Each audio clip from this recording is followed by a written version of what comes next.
네, 반갑습니다. 오늘도 함께 웨슬리 목사님의 표준 설교를 읽으며 공부해보는 시간을 갖도록 하겠습니다. 오늘은 그 9번째 시간, 노예의 영과 양자의 영입니다.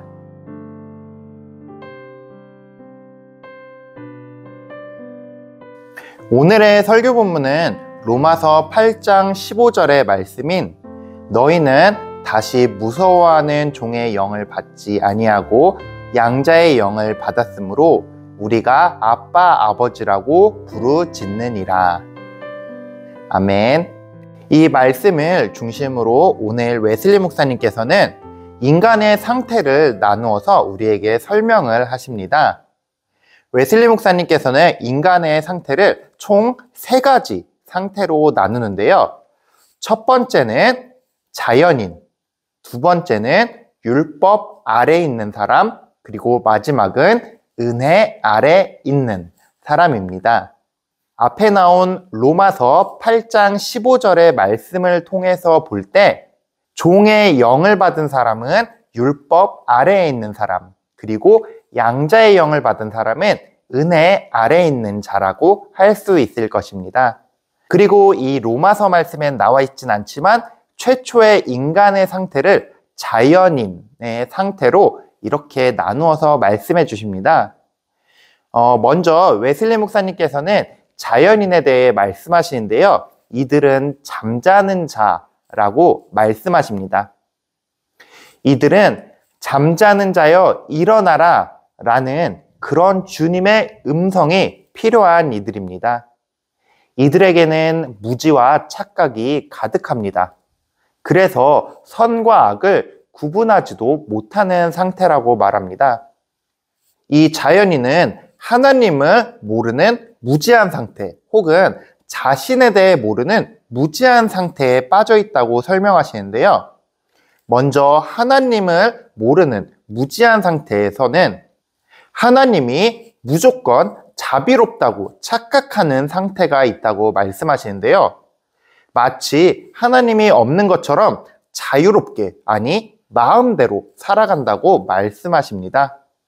그들은 하나님께서 죄를 혐오하시며 또 거룩하신 분이라는 것을 알지 못한다고 말씀합니다. 이렇게 주님을 마냥 자비롭기만 한 분으로 인식하는 이들을 에피큐리안적 그리스도인이라고 웨슬리는 말합니다.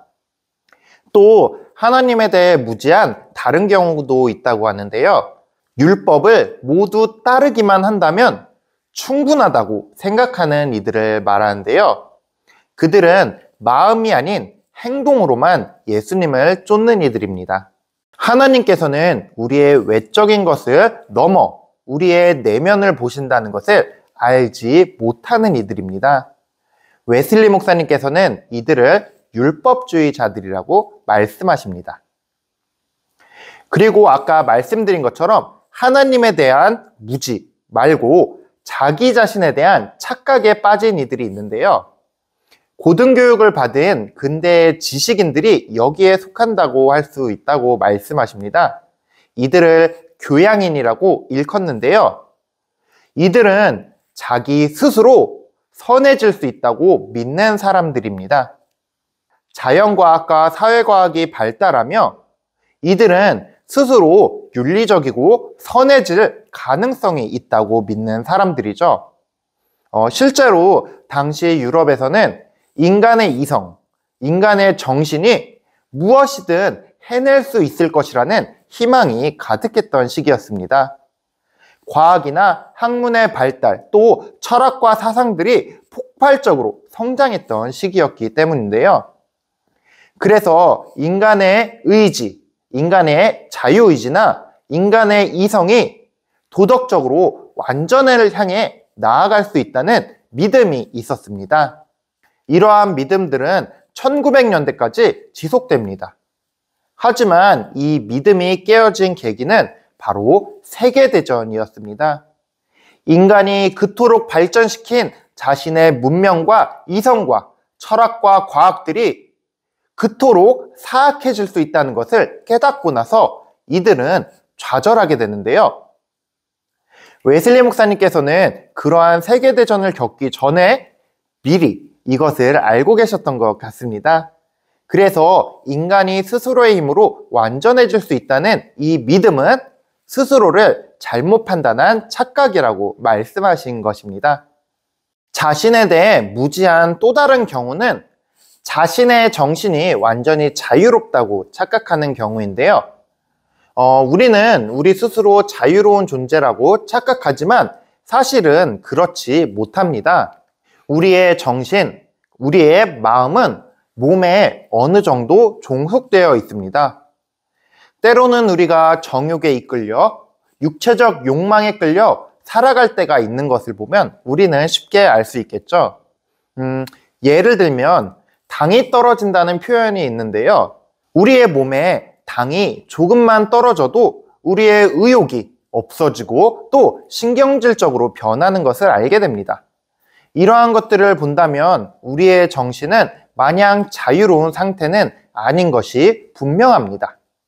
이러한 무지와 착각 속에 있는 이들을 자연인이라고 말합니다.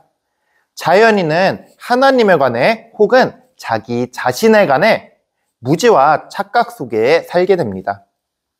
하지만 이들이 주님의 빛이 비춰질 때 그들은 두려움을 느끼게 된다고 말씀하시는데요.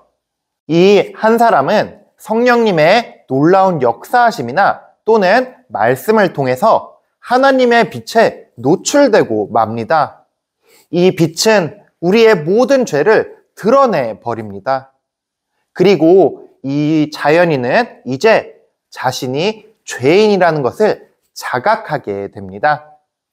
이 죄를 자각하게 된 상태를 웨슬리 목사님께서는 율법 아래에 있는 자라고 표현하십니다.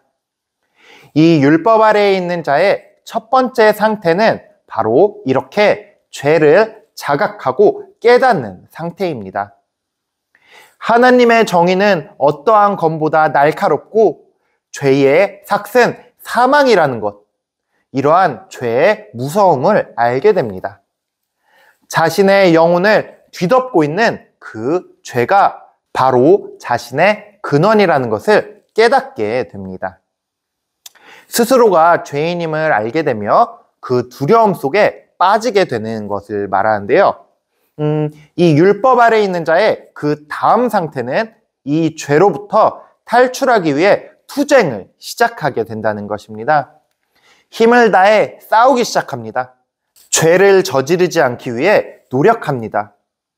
하지만 죄는 그보다 더욱 강하기에 그는 죄를 이겨낼 수가 없습니다. 그로 인해 세 번째 상태로 가게 되는데요. 이 세 번째 상태는 바로 자력구원의 불가능에 대한 깨달음이라고 말씀하십니다. 죄를 짓고 회개하고 또 죄를 짓고 회개하고 이러한 과정을 반복하게 되면서 결국 이 죄인은 이렇게 고백하게 됩니다. 이 사망의 몸에서 누가 나를 건져내랴. 이 가련한 이에게 우리의 주 예수 그리스도께서 은혜로 응답해 주신다고 말씀하시는데요. 그렇게 해서 우리는 처음 배웠던 가장 궁극의 상태인 주님의 은혜 아래 있는 자가 되게 됩니다. 주님의 은혜를 받고 의롭다함을 입게 됩니다. 그들은 이제 양자로 삼아주시는 양자의 영을 받게 됩니다. 예수 그리스도 안에서 하나님은 세상과 화해를 하셨습니다. 그리고 우리는 그 언약의 피로 인해 하나님과 화해를 하게 됩니다. 은혜 아래 있는 자는 몇 가지 특징이 있는데요. 먼저 죄책의 죄의 힘에서 자유로워지게 됩니다. 내가 그리스도와 함께 십자가에 못 박혔나니 그런즉 이제는 내가 사는 것이 아니요 오직 내 안에 그리스도께서 사시는 것이라. 이제 내가 육체 가운데 사는 것은 나를 사랑하사 나를 위하여 자기 자신을 버리신 하나님의 아들을 믿는 믿음 안에서 사는 것이라. 아멘. 갈라디아서 2장 20절의 말씀입니다. 이제는 더 이상 죄가 우리를 상처내지 못합니다. 진노하는 재판관이 아닌 사랑으로 가득한 아버지를 만나게 됩니다. 그래서 이 죄와 사망의 두려움에서 자유로운 존재가 되는 것입니다. 은혜 아래 있는 자의 두 번째 특징은 자신의 온 지체를 하나님께 의의 도구로 바친다는 데 있습니다. 우리를 근원적으로 속박했던 죄에서 이제는 자유롭게 됩니다. 이러한 과정을 통해 율법 아래에 있었던 그 자들이 바로 그분의 뜻에 따라 끊임없이 일하시는 성령님으로 인해 전 인류를 사랑하는 마음을 품게 됩니다. 바로 이것이 은혜 아래 있는 자입니다. 이 세 가지 상태를 표로 정리해보면 다음과 같습니다. 먼저 자연인은 이 하나님을 여기는 마음에 있어서 두려워하지도 사랑하지도 않는 자이고, 또 율법 아래 있는 자는 하나님을 두려워하는 자를 말합니다. 은혜에 있는 자는 하나님을 사랑하게 됩니다. 영적 상태에 있어서 자연인은 빛이 없는 어둠 속을 걷는 그러한 자이지만, 율법 아래에 있는 자는 지옥의 불빛을 바라보게 된 자고, 은혜 아래에 있는 자는 바로 하늘의 빛을 바라보게 된 자를 말합니다.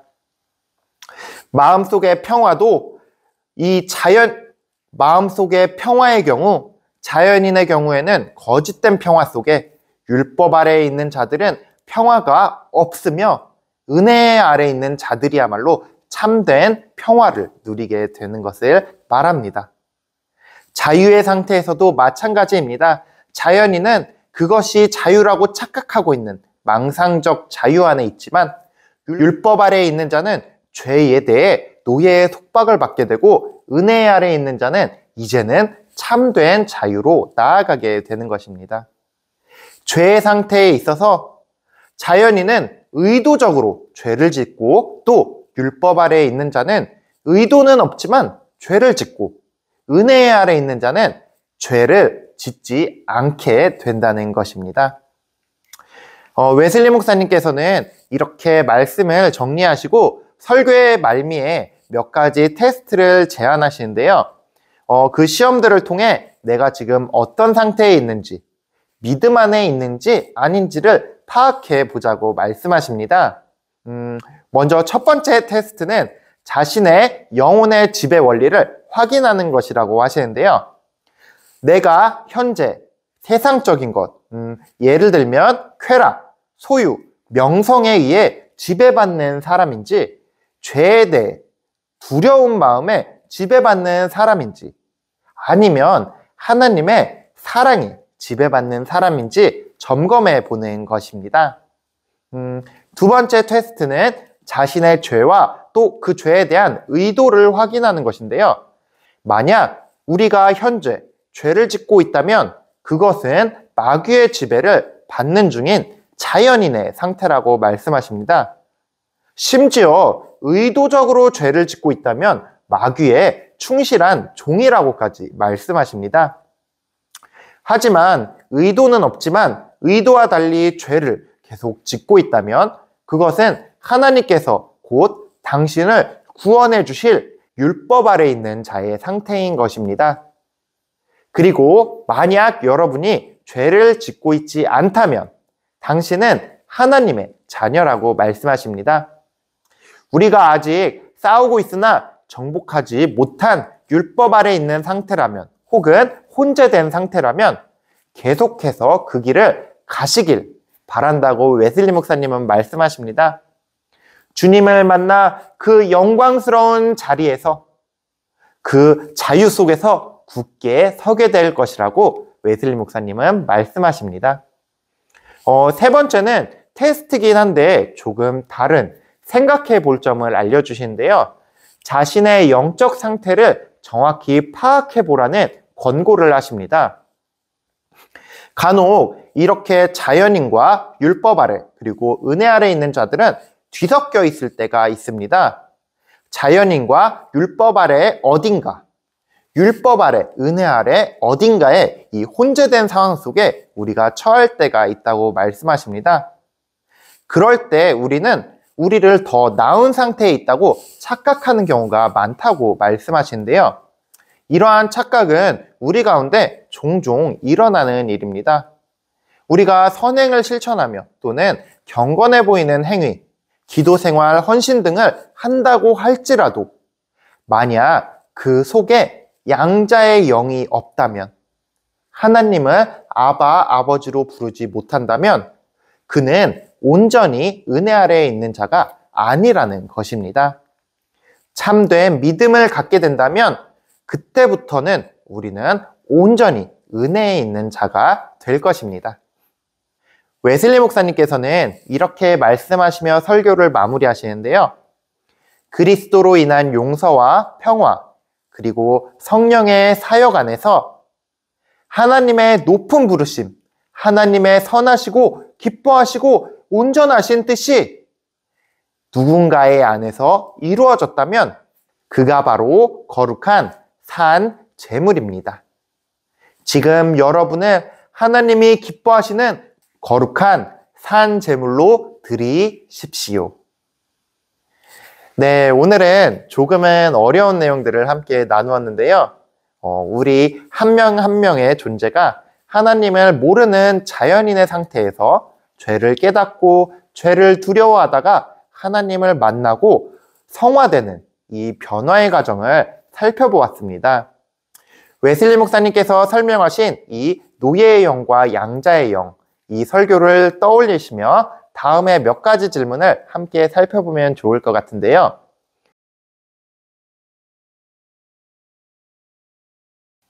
먼저 첫 번째 질문은 지금 여러분의 영적 상태는 어느 단계인지 체크해보는 시간이 되시길 바라는데요.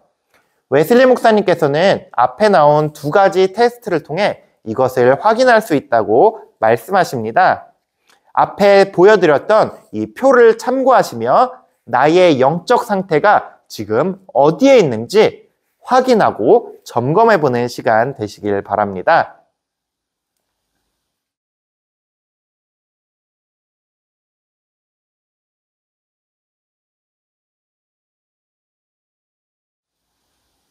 네, 그리고 두 번째로 생각해 볼 것은 웨슬리 목사님께서 세 번째 테스트 항목에서 말씀하신 것처럼 우리가 내 영적 상태를 착각하는 경우는 아닌지 점검해 보시길 바랍니다. 우리는 간혹 자연인 혹은 율법 아래 있으면서도 내가 은혜 아래 있다는 착각을 하곤 합니다. 우리가 점검을 통해 내 영적 상태를 정확히 확인하고 주님을 더욱더 온전히 믿음으로 온전히 은혜 아래 양자의 영을 받은 우리 성도님들 되시기를 간절히 소망합니다. 오늘은 웨슬리 표준설교 읽기 9번째 시간 노예의 영과 양자의 영을 함께 읽고 공부해 보았습니다. 오늘의 말씀을 들으며 우리의 영적 상태를 다시 한번 체크해 보시고 우리 주님을 아바, 아버지라 부를 수 있는 은혜 아래 거하는 성도님들 되시기를 간절히 소망합니다. 감사합니다.